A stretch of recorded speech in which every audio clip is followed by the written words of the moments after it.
Futures now, old man.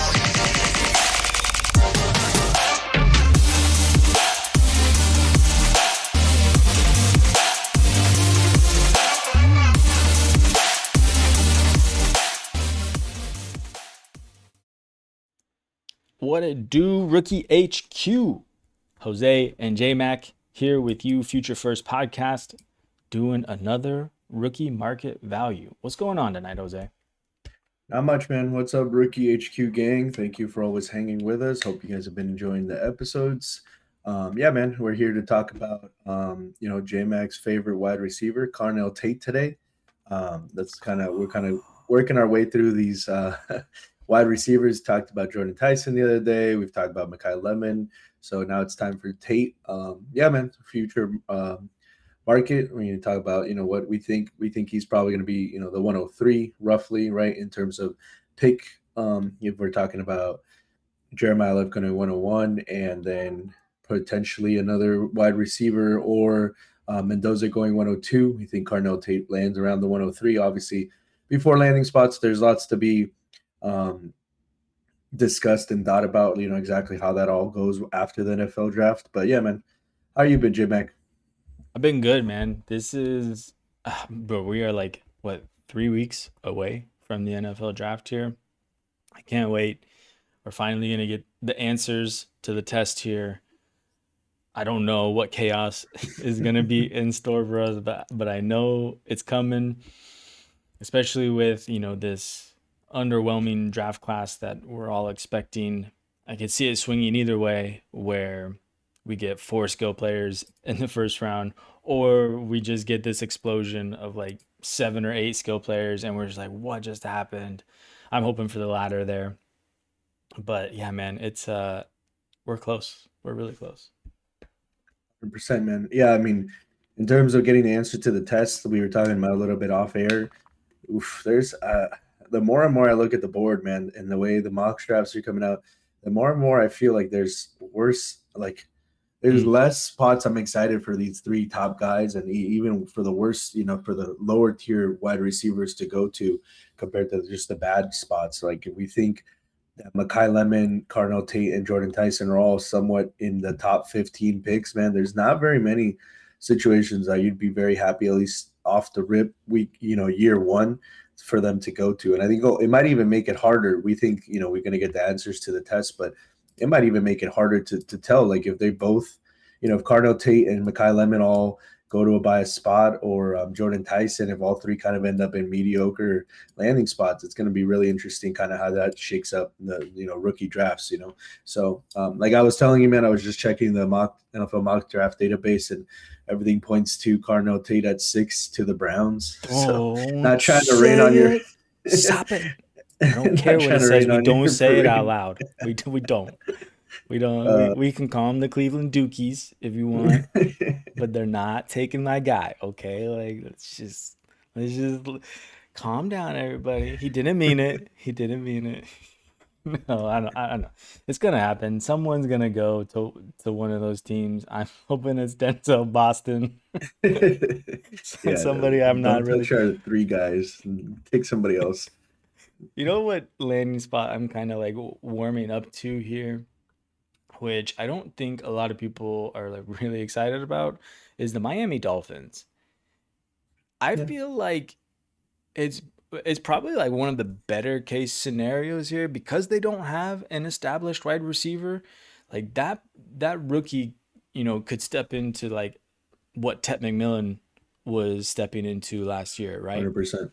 100% a wide receiver 1 right away. I mean, wide receiver 1 on their team, right? In terms of the numbers that they can produce. We'll have to see what happens with Malik Willis and whatnot. But I mean, yeah, like when you're looking at the top 15, I mean, there's just not very many places that you're excited that you think realistically a wide receiver is going to go to. So it's kind of scary, but we'll see. I think the only other one is the one we talked about for I believe was Mekhi Lemon or Jordan Tyson was the Rams, but that is not one that right away you'd be excited about. You'd be, off a year, I think, but. And that's what I'm saying. Like even the good landing spots in these, top 15 or whatever, whether it's like the Saints or the Rams or the Commanders, right? Like they already have established wide receivers on the team, especially like the Saints and the Rams, right? Like it just caps the ceiling for these rookie wide receivers coming in, where we're probably not going to get this, fantasy wide receiver five or, top end. Like the situation just isn't fertile for that kind of finish on the season. So that's why I was just like, yeah, it's better than, the Browns or the Jets, right? Yeah. And having to, go through that hellscape of what that could be. So that's why I'm just kind of like, I'm hoping, like, I really think Makai Lemon on the Dolphins, and I'd warm up to that quite a bit and feel pretty good about it. Yeah, 100%. I mean, just avoid the big landmines, right? But I think we've yapped enough. I think if you're ready, we can start looking at some of these trades. I know they have oranges in Florida. Do they have lemons too? I mean, I'd imagine they could, Yeah. find some, Okay. they could grow a couple of trees in the citrus family. Let's do it. All right, let's jump into the rookie market value here.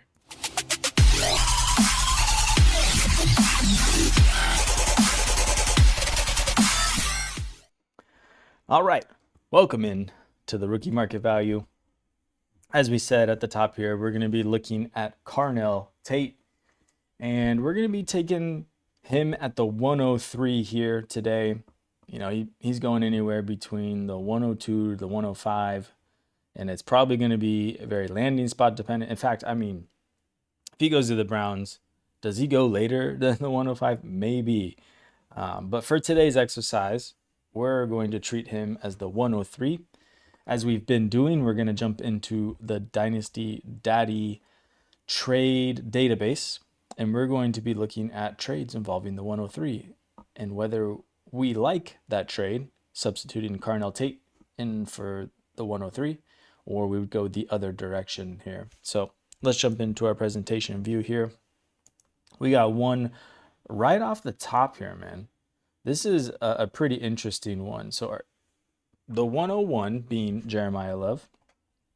Sorry, let's step back a second. This is a Superflex 10 by 10 full PPR 0.75 tight end premium.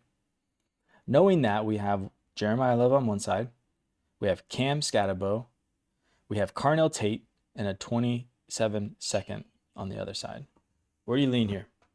Yeah, I mean, with Tate, I mean, we've seen, right, like what he is, right? He's led the nation in passer rating when targeted. Like he's kind of been breaking out, even playing with guys like Marvin Harrison Jr., Egbuka, Trayvon Henderson, and now also Jeremiah Smith, right? Who's the big wide receiver that we're expecting next year. So, I mean, he's been able to do it surrounded by, all types of different talent. So I think this is a clear, like, hey, can I, on the cheap move up to the 101. I think this is a bit light for Jeremiah Love. Like Cam Scatterbo, I guess if you're projecting that they don't sign anybody, the new regime kind of sees him as their lead guy, then the equation changes. But a simple 2027 second and Cam Scatterbo, who is, potentially in danger of losing his job to the guy you're trading for, is not necessarily a great package, I think, to move back a few spots. But so I think I would be on the 101 side on this, particularly in my case. Yeah, in a 10 team, start 10, fairly shallow, right? Only the top 100 players hitting it. It feels like Jeremiah Love is just a lock in your spot every week. And you'd be really banking on Carnell Tate being, like a top 24, top 30 wide receiver here. If not for now, then for the future, which I guess is what we're probably looking at here if they're trading away the 101.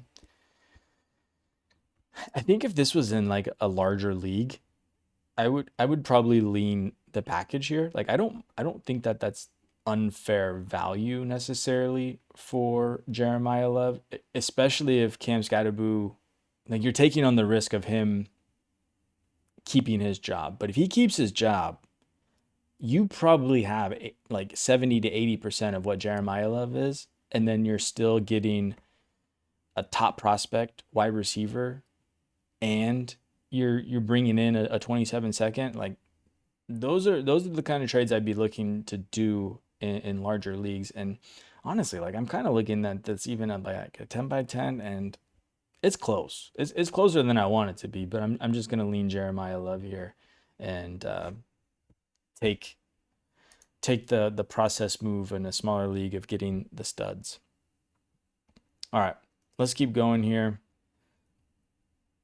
This one is interesting. Yeah, this works. It's a super flex, 12 by 10, full PPR, full point tight end premium. So tight ends are scoring twice what wide receivers are. On one side, we have Jamar Chase. On the other side, we have Tyler Warren, Carnell Tate, a 303 and a 403. Does this seem light to Chase to you, or is Tyler Warren just vaulting himself into elite status in a full tight end premium here? Yeah, I mean, I think Tyler Warren's doing a decent amount of lifting here. I mean, it's kind of what you believe in Carnell Tate also, right? Obviously, like a lot of these is projection out there, even without the landing spot. Is like, what do you believe about him, like Carnell Tate? Can he really ever be the guy? Because he never was in college, right? He was a 5-star recruit. He had all the things like that you want to see coming into college. He just happened to play with a lot of great wide receivers. So does that mean that he just doesn't have it to stand out above that, or if he's in a room where he's the only guy, he'll be able to produce as the guy, right? I think that's some of the questions that people have about Carnell Tate. Is he a solid bona fide wide receiver one like a Jamar Chase, where it doesn't matter if T Higgins is on the team, it doesn't matter who else is doing anything, Chase is the guy? Is that what Carnell Tate has, right? He has elite ball tracking and great vertical route running. He needs to kind of round out the rest of his game, but I'm not sure where you sit on that. I'm still on the fence, like if he really can be. Would he have demonstrated it and kind of made himself stand out more when he was competing with Ibuka, when he was competing with Marvin Harrison and Jeremiah Smith? Could he have done more, especially last year where he didn't catch a ton of balls? His target share was not huge. So I think it depends there, right? Like if you think you're getting a solid wide receiver one and what projects to be a pretty good to elite tight end, full tight end premium, I think that's what does the most of the work is the scoring settings here. Otherwise, it would be probably an extra first light if I was going to say for Chase, maybe a little bit more. So I think that's what does the heavy lifting here is the scoring, because I think with a full extra point in Carnell Tate, being able to be like kind of like what you said about Cam Scatterbook, Carnell Tate would be 65% of a Jamar Chase, right? If he is a wide receiver one top end, he'd be 80% of Jamar Chase, and then you're getting the 2 points per reception of Tyler Warren. I think that you're banking a lot, and I just think there's other packages that you could do for Jamar Chase. Like, could you go get a more solidified wide, like Colston Loveland, who I think I feel a little bit better about just in the offense, the scheme and everything there? Is there like another young wide tight end that you could replace with Tyler Warren? Because obviously Trey McBride and Brock Bowers, with this amount of tight end premium, that's almost like a direct swap, I would think. I just think there's maybe a more secure package that you could be splitting Jamar Chase into, but I don't think it's extremely unfair either side. I feel like you might have to add to Chase to get to Bowers in this format. I'm just thinking about like where these guys would go in a startup, right? Like Jamar Chase is end of the first right now, beginning of the second in this format. And then Tyler Warren's probably like an early third round pick. He might slip into the second. So you'd be moving back, let's call it a little more than a round.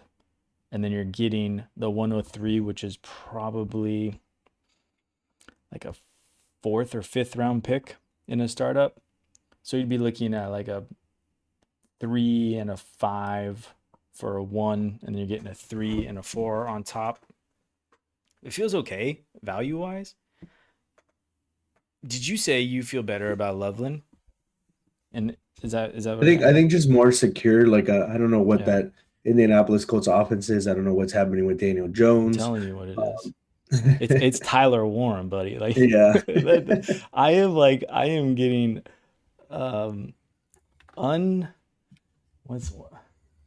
I'm getting aggressively like high on Tyler Warren. Like I feel like we're gonna turn around and like everyone's gonna be on Loveland, but it's just so crowded over there. And I think we're kind of wish casting Loveland into, based on what we saw at the end of the season. But let's not forget what Tyler Warren did at the beginning of the season before Daniel Jones got hurt. He was tearing it up. He lit the league on fire before Colston Loveland did. And just because though they happen in those reverse orders, Loveland gets all the love right now in a more crowded offense. Like, I don't understand. Like, I think Tyler Warren is going to be the Trey McBride of last year, right? It's just nobody else is going to eat except him. I mean, I think the big counter argument with to that baby is like, does that happen if it's Riley Leonard, Anthony Richardson, or Riley Leonard, right? Because from the moment that Daniel Jones went down, Tyler Warren doesn't crack 10 points, right? He doesn't crack double digits. Like, can they figure out that? Can they, now that Pittman's gone, right? Like what you're saying, can they get him more involved? Tight end, his second year, he's growing into the league, right? I definitely don't disagree. I think that's why I said, I think just in terms of insulating the Valley, I think there's less questions with Loveland, although the crowded room is definitely a problem. So, I mean, like I said, I don't hate it. I think I would just stick with Jamar Chase just because I know that's the elite asset that I have less questions about and less problem to move later if I needed to. But yeah, I could see it. In terms of that question with Carnell, what do you think, right? You say you love him. Do you think he has the ability, like, do you think it doesn't matter if there's competition, he's going to be the guy, or do you think, you'd prefer to see him in a situation where he doesn't have competition? I would prefer to see him in a situation that he doesn't have competition. It depends on who the competition is. I do think Carnell Tate I think he's NFL ready. I think he's probably more NFL ready than Jordan Tyson. And I would feel better about him in any offense over Mekhi Lemon. I think Mekhi Lemon's NFL ready too, and like he's going to be a stud. But I just, given the roles that they can play and plugged into any offense, I think Carnell Tate is more universal in that respect. I see Carnell Tate as a very elite 1B. I think is probably the best way to put it. So I think even if he were put into a situation where he would be the guy, like I think like the ceiling could be like this sounds weird, but I want to be like Brian Thomas Jr. rookie year, which I mean I'm pretty sure he was like wide receiver 4. So like, yeah, that was crazy. That's kind of like thrusting him like really far up there, but like I think there's a lot of similarities between Brian Thomas Jr. and Carnell Tate, like in terms of how they want to win downfield and their route running and how they win with their route running. Like, I do think that there's probably a lot of overlap there. And going back to how your question, it wasn't like a direct question, but how we think Carnell Tate and the counterpoint to him not earning targets in the offense when surrounded by studs. It's concerning to me. I'm okay overlooking the fact that he has bad analytics on that front of target earning because he was surrounded by those guys. The counterpoint that I hear to that argument a lot is like, okay, well, Chris Olave, Garrett Wilson, Marvin Harrison Jr., even Egbuka, they were all on those same teams and they were earning targets. So like, why does Tate not have it? And like the only thing that makes sense to me on why I can put that together is he may have still been developing. He may not been at that level that those guys were at when they were competing with targets to each other, but he was around those great wide receivers and he was learning from them. And then he finally put it together this last year while still alongside Jeremiah Smith. I think it's completely feasible to say he was still perfecting his craft and he's gotten to a point where I watched him on film and I'm like, this guy's got it. So I'm okay. Like I'm okay writing that narrative and picking Carnell Tate and saying like I can overlook these analytics here. Like I'm just gonna trust my eyes on this one. And he had decent enough analytics where I'm not like I'm not over here like, saying like, oh crap, man, like this is all red across the board here. It wasn't, but it's just not where you want it to be. Yeah, I mean, I think the only kind of I'd have some pushback is I definitely think Tyson is more NFL ready. Carnell Tate still to me seems like a lot of his big, and the big part of his game is down the field, stretching the field vertically.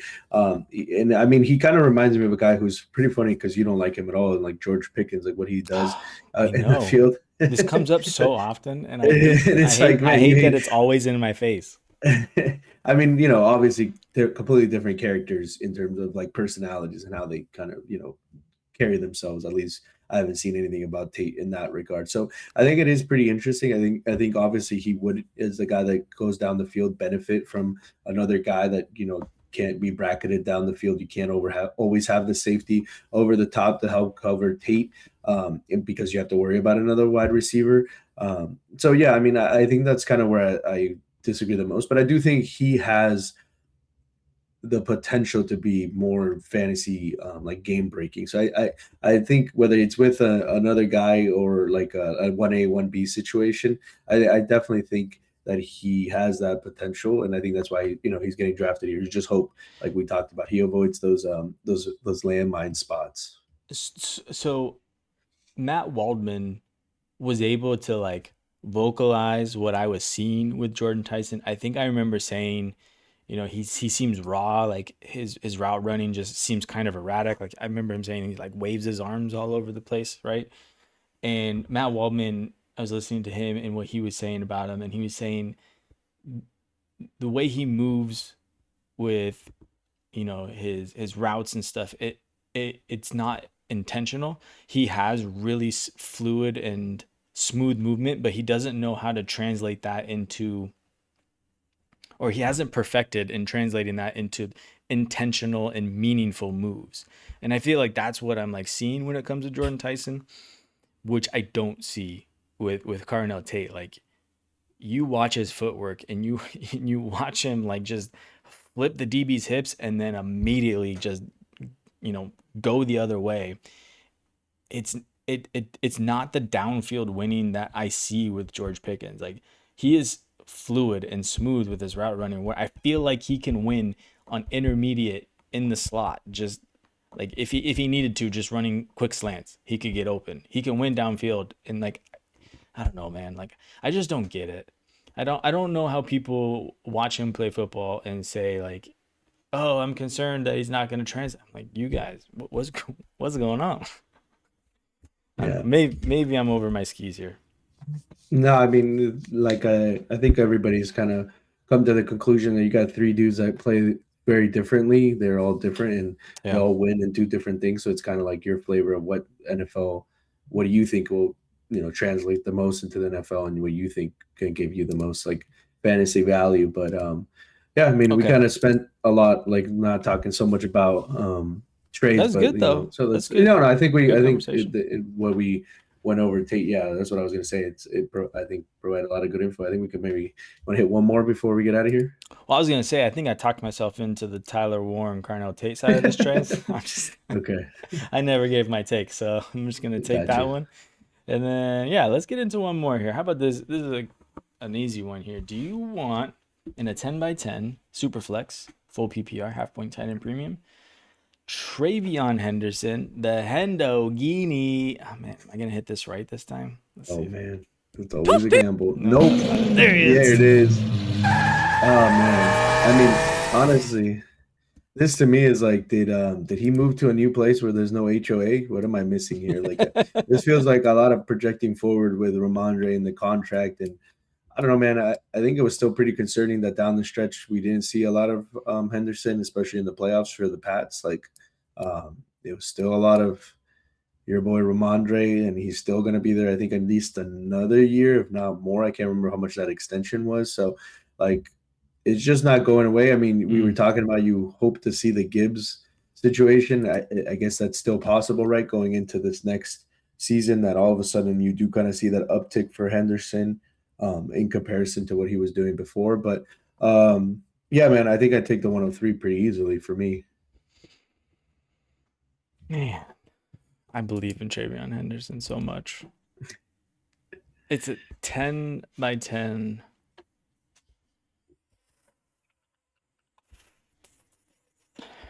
I'm gonna take Carnell Tate. I don't feel good about it though, man. I don't feel good one bit about that one.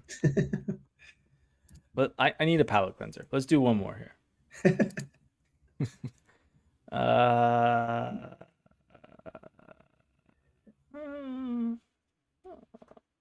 No, I don't. Yeah, I mean, looking at him now, it was a 4-year contract for Ramondre that does have an out after this season. So, oh, I like that. Say more. Say more. Oh, look at this one. Go ahead, Jose. Which side do you want? And a Superflex 10 by 10 full PPR. I mean, do I want the guy that could be George Pickens or the guy that is George Pickens? I think I just no. George Do you want the guy that's better than George Pickens, or do you want George Pickens? Yeah, I mean, I think it's hard to know, right? A lot of unknowns here. It's a big risk. I'd take the gamble on Pickens and him continuing either in Dallas or kind of continuing to be able to be the number one in the alpha. But I could see from a contender, a non-contender's point of view, wanting to kind of buy back all those years and the potential, reset with Carnell Tate. What do you think Dallas signs George Pickens long term here? Or I think that's the intent, but like with them, it's going to come down to all these like different things. I think there's also the possibility that a lot of people don't seem to be talking as much, which is like a sign and trade, like trade him off the tag or something like that. I think that's a decent amount possible that a lot of people aren't talking about. But yeah, I mean, I think I'm still holding out hope that he signs with Dallas, which I think is the best case scenario. I mean, I could see depending on the length of the contract, all that, within like a year or two, Pickens is turned into the main option with Dak over CeeDee Lamb, and CeeDee kind of takes the more backseat, which I don't know what that would mean for CeeDee in terms of his ability to trade, be traded or wanting to go somewhere else. But yeah, but I think I go Pickens. Yeah, I figured. You know me, man. Yeah. Georgie P is not my guy. All right, well, that felt a lot better. So we can end it on that one. We can hit the outro here. All right, RookieHQ, thanks for hanging out with us. That was a little different there. We kind of went deeper on some discussion there on what we kind of think of these prospects, which I don't know. I liked it. Hopefully you guys liked it. Let us know in the comments. Send these. Share this channel with your friends, with your mom, with your grandma, with your cat. I don't know. Does your cat have a YouTube? I mean, hey, as long as they got a YouTube account, it doesn't take very much. Ask grandma for her phone. Hey, grandma, let me get on YouTube. Just hit that follow, hit that like, the follow. Leave a little comment. Let us know. Like J-Max said, we did a little something different. Kind of went more in depth about how we feel about the players. Is that something you guys enjoy hearing more than just like talking about trades? I found it very interesting, especially since we have a bit of a different take. But otherwise, RookieHQ gang, thank you for always hanging out with us. Love it. Take care. Jose, what's this Future First podcast on my YouTube?